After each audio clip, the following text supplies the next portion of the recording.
Good afternoon and thanks for joining us on this Monday afternoon. I'm Kim Fields. President Biden landed in the City of Trees today. Air Force One touched down just before noon. Biden briefly talked to Boise Mayor Lauren McLean on the tarmac. And from the airport, Biden went on to the National Interagency Fire Center, or NIFC. The goal of today's visit was for the president to learn more about the fire season across the western U.S. Idaho has 22 large active fires burning right now, along with a historic drought. Our Joe Paris was the only local broadcast journalist inside NIFC when the president was there. Joe, what was your biggest takeaway from the president's visit there at NIFC? Yeah, Kim, there's two big stories here. Of course, what the president talked about on climate and wildfire and climate change. And then, of course, the side story, everything happening here in Boise around his visit. For starters, though, let's talk about why he was here for wildfire season, to talk about wildfires in the West. When visiting NIFC, he actually had a few moments to speak with some smoke jumpers here, talk to them about their job and the tools they use out in the field. But President Biden was here on a business trip. He wasn't here just to shake hands. He sat next to Governor Brad Little during a media briefing this morning where they talked about wildfires in the West, not just this year, but in years past. The president talking about the billions and billions of dollars that have cost the United States because of climate-related issues like wildfires. The president also talking about strategies for the future before he also took time to thank firefighters, saying that we could not do it without them, and that NIFC firefighters, all the wildland firefighters, have the full support from the Biden administration. When driving home his point about the climate, President Biden, he actually quoted a poem to drive home his further point that something needs to be done about the climate, and now. Here's what Biden had to say. Thank you. And it goes like this: it all's changed utterly. A terrible beauty has been born. Terrible beauty has been born. From the Yellowstone fire to today, all's changed in a drastic way. I need not tell Robin, the National Weather Service. It's changed, and it's not going back. It's not going back.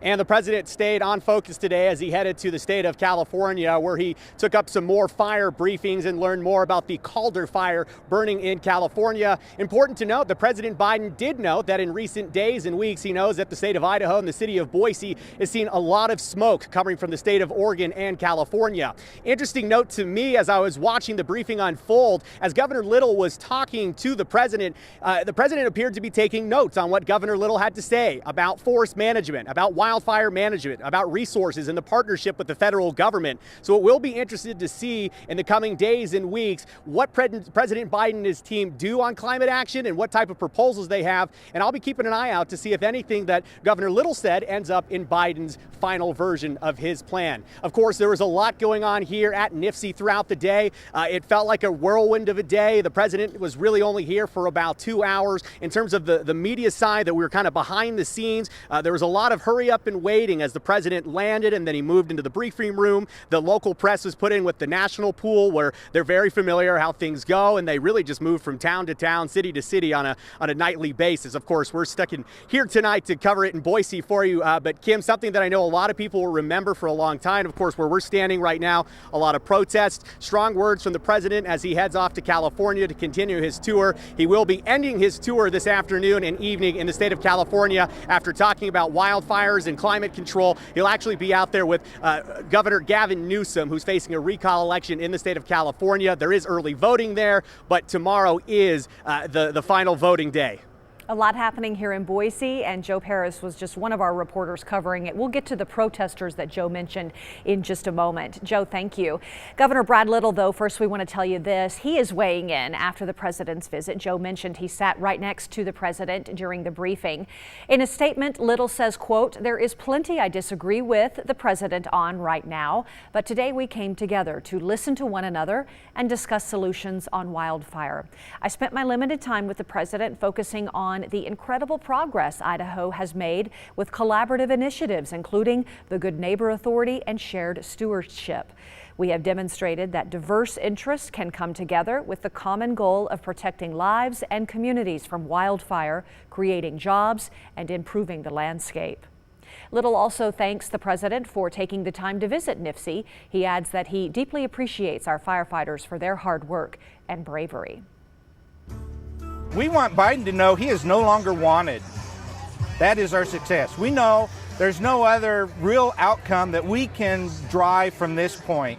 We need him to know his policies, his practices, his personality even is not acceptable. A few thousand protesters lined the streets near Nipsey. We're blurring some of the images because of the use of profanity on a lot of those flags. Some of the protesters were holding signs saying that the former president, Donald Trump, won the 2020 election. However, that's not why everyone was there today. It ranges from Biden's time in the Senate to his vice presidency under President Obama. Some here at this protest are upset about how the U.S. evacuated Afghanistan, saying President Biden abandoned troops. I came out here today because I'm a retired Air Force F-15E pilot. I have been a war planner. I have seen what has happened within our past month in Afghanistan. It has been an absolute disgrace. I am here to protest our commander-in-chief that is no longer fit to be in office. He needs to be removed. He needs to resign. And people need to understand this and start taking a stand for our Constitution. The lies that he is trying to cover up with this Afghanistan debacle, the worst diplomatic disaster in the nation of our country. That is my biggest concern. And of course, there were plenty of signs referring to the president's recent vaccine mandate, where a private business with over 100 employees must have their staff vaccinated.